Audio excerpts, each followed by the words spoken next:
Всем привет! В этом видео я покажу, как сделать вот такой мрамор из венецианской штукатурки. Мы разберем все этапы этой новой техники нанесения, а также я дам полезную информацию по работе с цветом. Заодно проведем тест и проверим вашу остроту восприятия оттенков. Чтобы не растягивать ролик, я заранее нанесла 2 слоя белой венецианской штукатурки для создания однородного гладкого фона. Делала все как в прошлом видео про черный мрамор. Ссылку на него оставлю в описании. Там же будут 12 бесплатных уроков моего курса.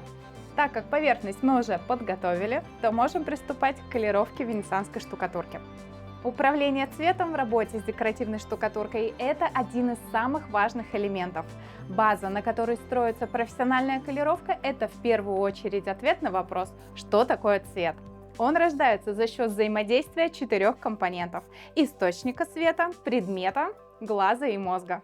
Источник, например, солнце или лампочка, излучают свет, в котором одновременно содержатся все цвета, так называемый цветовой спектр. Этот свет, попадая на предмет, частично поглощается поверхностью предмета, теряя часть цветов, а оставшиеся отражаются и попадают в третий элемент системы – глаз. Он имеет 3 типа колбочек, каждая из которых отвечает за улавливание своего цвета – красного, зеленого или синего.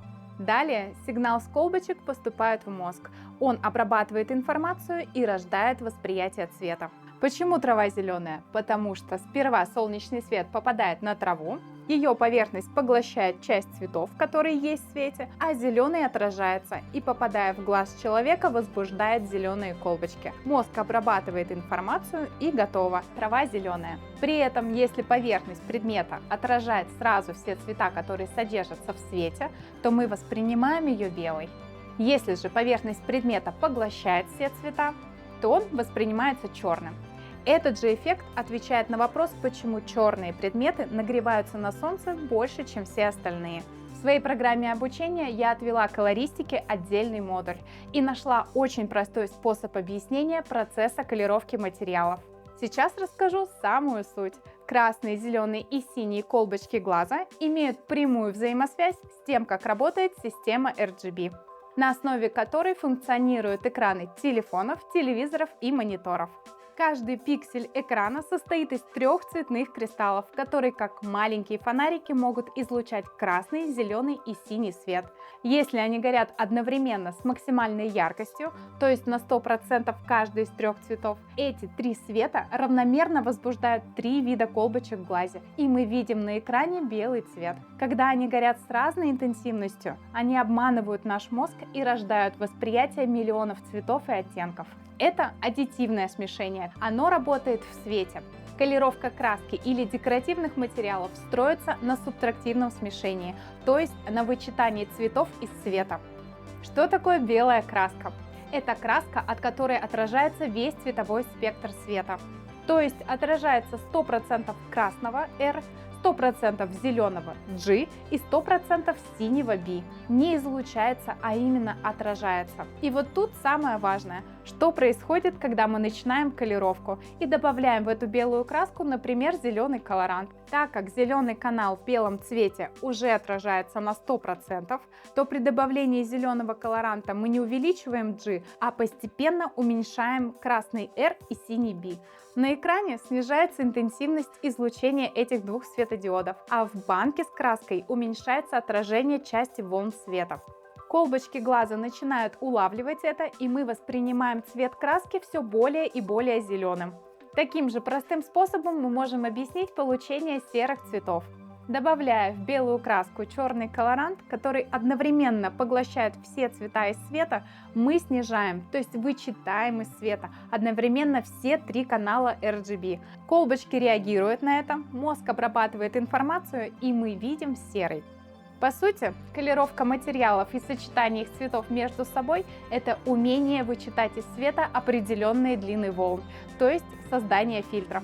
Также важно понимать, что восприятие цвета зависит от конкретного человека. Отсутствие определенных колбочек в сетчатке глаза является причиной различных видов дальтонизма и сниженной остроты восприятия оттенков. Среди мужчин проблемы с восприятием цвета у 8%. И это странно, потому что 100% женщин уверены, что их мужья входят в эти 8%. Чтобы проверить остроту вашего зрения, давайте пройдем тест. На экране спектр цветов. Сосчитайте, сколько их в этом ряду, и напишите ответ в комментариях. Я их проверю и назову правильную цифру. Если у кого-то получится больше, чем есть на самом деле, то у вас богатая фантазия. Приступая к колеровке венецианской штукатурки в серые цвета, хочется отметить, что черные пигменты разных производителей могут немного отличаться. Какие-то имеют рыжий подтон, а какие-то уходят в синий. Также сам белый материал может влиять на финальный результат и уводить его в сторону. У меня есть выкрас венецианки с 3 черными колерами от разных производителей, и надеюсь, вы видите, что они отличаются. Для первого слоя нам потребуется 2 оттенка серого. Для этого я использую теплый черный колорант. В моем случае это Снежка. Также подойдут колеры с теплым подтоном от Pufos или Tiziana Mix. Если под рукой нет ни одного из этих вариантов, то в холодный черный можно добавить немного карамельного колера, чтобы сместить оттенок в теплую сторону. В итоге делаем 2 цвета. Один светло-серый, а второй почти черный. Готово. Далее берем малярную ленту и проклеиваем соседнюю стену. Она у нас останется белой, без мраморного рисунка. Чтобы стык в углу получился ровным и без затеков, вторую стену также проклеиваем лентой, оставляя зазор между ними около 1 мм. Далее беру кисточку и белую венецианскую штукатурку. Наносим ее вместо стыка 2 малярных лент. Таким образом материал затечет под ленту и не создаст лишних наслоений в углу. И теперь сразу снимаем вторую малярную ленту. Отлично! Теперь набираю белую венецианскую штукатурку на кельму. Много материала не нужно, такого количества вполне будет достаточно. Чтобы лучше контролировать процесс, включаю боковой свет и начинаю наносить венецианскую штукатурку плавными скользящими движениями кельмой. Где-то можно помогать себе шпателем. Сейчас наша задача нанести венецианку в те места, которые мы хотим оставить белыми. Пространство, которое остается пустым, заполнится недомесом серого и черного цвета. Шпателем и кельмой мы задали ширину и форму прожилок. Теперь берем пластиковую шайбу и создаем мелкий рисунок внутри пустых участков. Я просто стягиваю шайбой материал с заполненных участков на пустые, тем самым формирую небольшие островки из белой венецианки. Это важный этап, он делает мраморный рисунок более детализированным.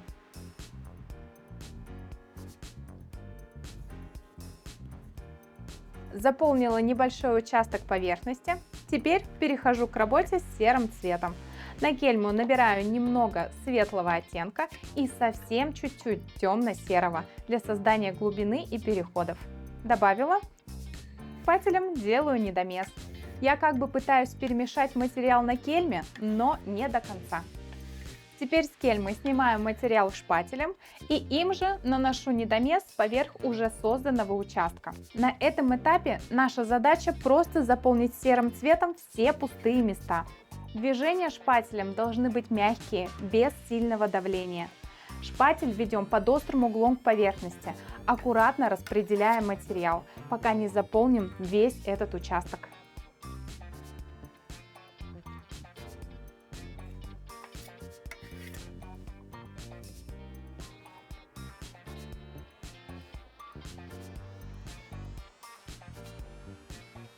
Готово. Теперь беру широкий шпатель и вскрываю узор, спрятанный под толщей материала.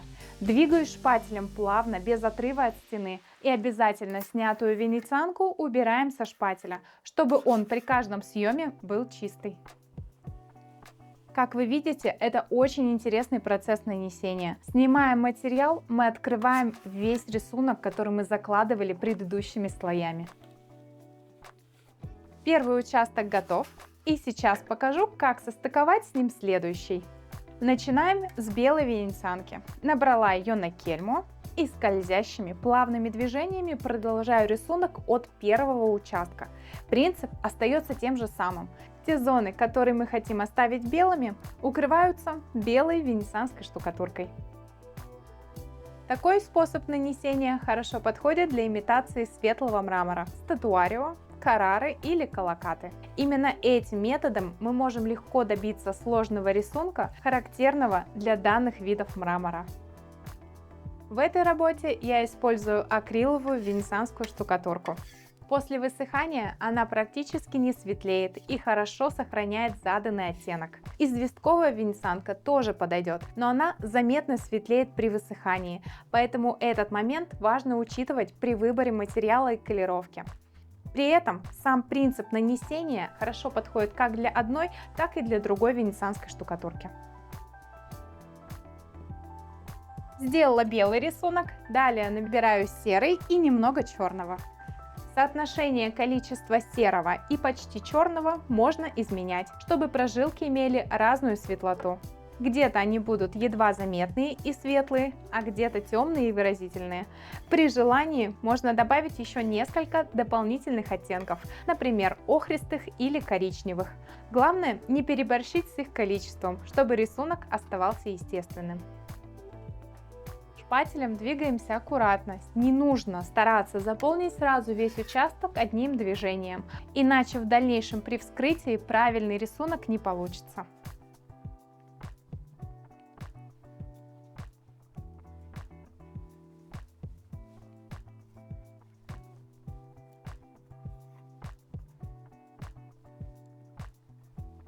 Заполнили второй участок серым.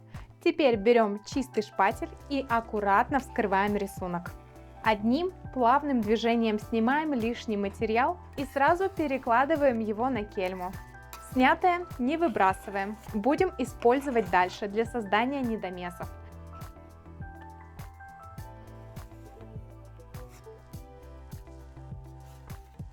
Готово. Материал с центра кельмы возвращаю в банку. Краев, где он подсох, в отдельный контейнер, и его использовать уже нельзя. Отлично. Далее беру тряпочку и убираю вот эту линию.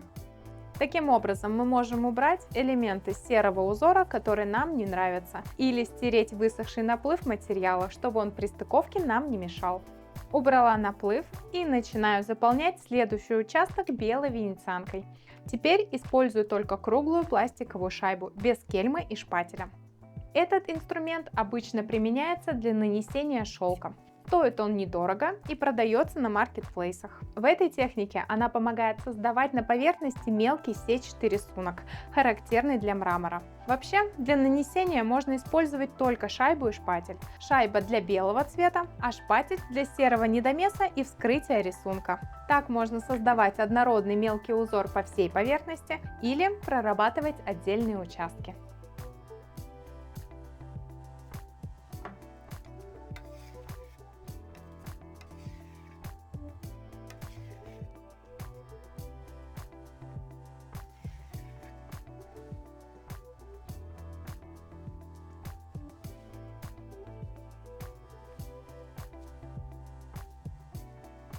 В этой технике очень интересно работать, так как кажется, что все цвета смешиваются в однородную массу, но мы берем широкий шпатель и просто убираем лишнее. Узор появляется как будто из ниоткуда. Важно, что весь рисунок прожилок мрамора вскрывается тут же, по-сырому, без долгой шлифовки. Это делает технику не только эффектной, но и очень простой в работе. Сделала небольшой участок, и мы получили вот такое направление рисунка. Теперь я добавлю небольших прожилок здесь снизу и с этой стороны. Вот это и это место я оставлю просто белым. Перед заполнением следующего участка удаляем наплывы белой венецианки с помощью влажной тряпочки. При этом стараться полностью выровнять поверхность или убрать весь рельеф не нужно.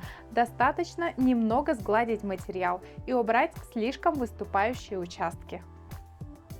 Здесь рисунок я хочу сделать более мелким, поэтому использую для нанесения белого цвета только шайбу.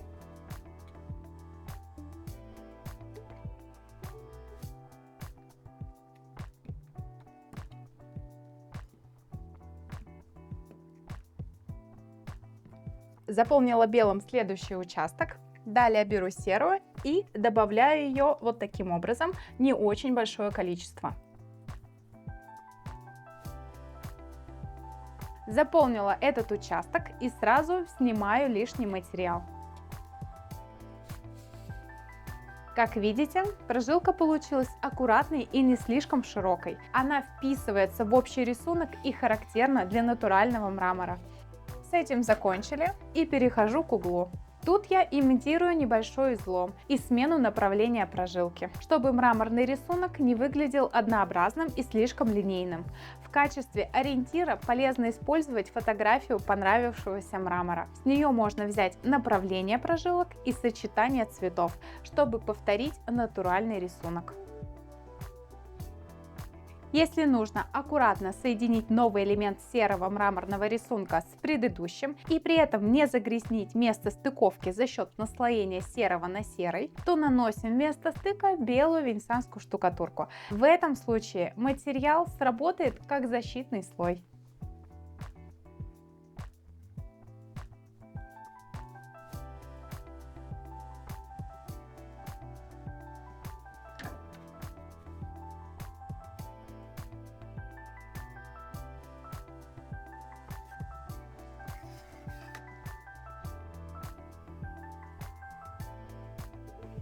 В верхнем углу я заполнила поверхность только светло-серым цветом. После вскрытия видно, что рисунок получился спокойным и не слишком контрастным, за счет чего угол выглядит светлым и не перетягивает на себя внимание.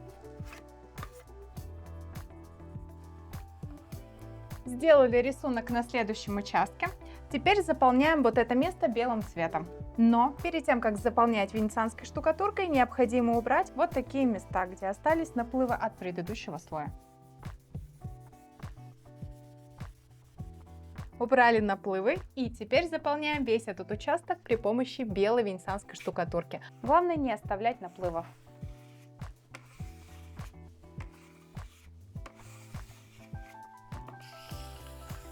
Закончили с созданием основного рисунка мрамора, теперь добавим ему дополнительной живости. Для этих целей лучше всего подойдет карандаш. Я протестировала несколько вариантов.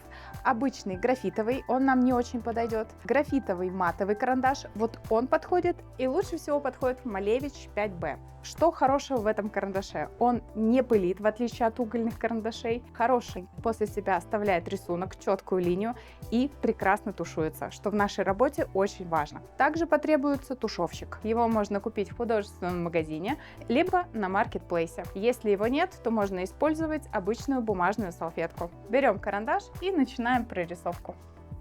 Здесь я рисую несколько коротких извилистых линий, которые должны повторять контур прожилок, созданных на предыдущем этапе. Далее меняю карандаш на тушевщик и сглаживаю им эти линии. Растушевала этот участок и прорисовываю следующий. Карандашом делаются прожилки достаточно быстро, за счет того, что нам не нужно никуда его макать, чтобы набрать цвет. И как вы видите, он еще и прекрасно тушуется, оставляя вокруг себя легкую дымку. Сам тушевщик сделан из прессованной бумаги, поэтому его можно заменить белой бумажной салфеткой. Точно так же прорисовываете прожилку карандашом, а потом салфеткой растираете это место. Не бойтесь делать эти подрисовки темными. После нанесения еще одного слоя белой венецианской штукатурки карандаш станет светлей.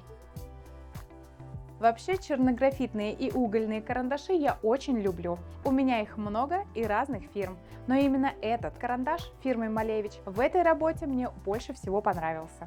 Рисует насыщенным черным цветом и очень стойкий, в отличие от других угольных карандашей. Стереть его ластиком почти невозможно, а в данной работе это огромный плюс, так как на него можно положить еще слой венецианки, и он никуда не денется и не размажется. Если вы рисуете в графике, то такой карандаш я вам очень советую. К примеру, он мне хорошо помог сделать в данном портрете черный глубокий фон. При этом бокового блеска в этих местах он не добавил.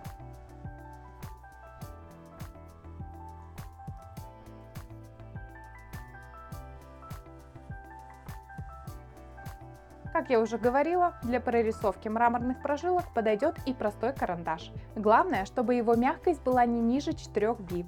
То есть 4 би, 6 би, 8 би хорошо подойдут. Но ни в коем случае не берите акварельный, так как он после нанесения венецианки и воска будет размываться, потому что такие карандаши абсолютно не стойкие к воде. В такой работе ничего сложного нет, так как мы уже сделали основную часть рисунка и нам остается только соединить некоторые детали. Например, вот здесь не хватает соединения, поэтому продлеваю этот участок, соединяя со следующим. Этот процесс очень сильно увлекает, и главное вовремя остановиться. Сделали немного деталей в одном месте, переходите на другой участок. Что-то там подрисовали, и так постепенно дополняете весь созданный узор мрамора на предыдущем этапе. Во время этой работы периодически отходите от стены на пару метров, чтобы оценить общую картину. Это поможет увидеть, где нужно что-то подрисовывать, а где лучше ничего не трогать. В процессе подготовки к подобной работе внимательно изучите фотографии натурального мрамора. Вы заметите, что он не везде имеет четкий контур. Поэтому каждый узор карандашом вводить не нужно, и соединять все мелкие элементы воедино тоже будет лишним.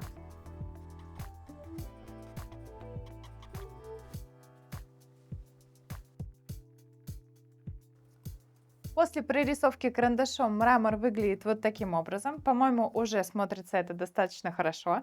Сейчас мы снимаем малярный скотч, который защищает соседнюю стену, так как больше он нам не понадобится. Сняли малярку, теперь сделаем дополнительные прожилки. Так же, как и в прошлом видео, использую в качестве замедлителя высыхания пропиленгликоль. Вместо него подойдет замедлитель высыхания для вододисперсионных красок. Многие производители лакокрасочных материалов его выпускают, а также подойдет медиум для акриловых красок. Сделала прожилку и прикладываю к ней чистую кельму. Таким образом, я забираю часть венецианки плоскостью инструмента и перепечатываю его рядом. Получается более хаотичный и рваный узор мелких прожилок.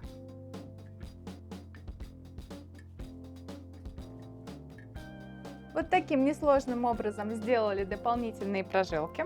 После этого берем белую венецианскую штукатурку, набираем ее на шпатель и наносим поверх новых прожилок. Сначала заполняю белым цветом всю эту зону толщиной 1-2 мм. После этого снимаю материал на сдир. Можно еще раз перекрыть этот участок белым, чтобы не осталось мелких неровностей. Тонким слоем наносим белую венецианскую штукатурку на всю поверхность. Тем самым мы делаем ее более гладкой и облегчаем процесс полировки. Главное с ней не затягивать и полировать сразу, как последний слой подсохнет. Именно в этот момент венецианская штукатурка позволяет добиться зеркального глянца. Полировку я сделала за кадром, и мы видим готовый вариант. До нанесения воска поверхность полировалась 500, затем 1000 и 2000 абразивом на мягкой основе. Можно использовать мягкую проставку на тарелку полировальной машины и применять обычные шлифовальные круги.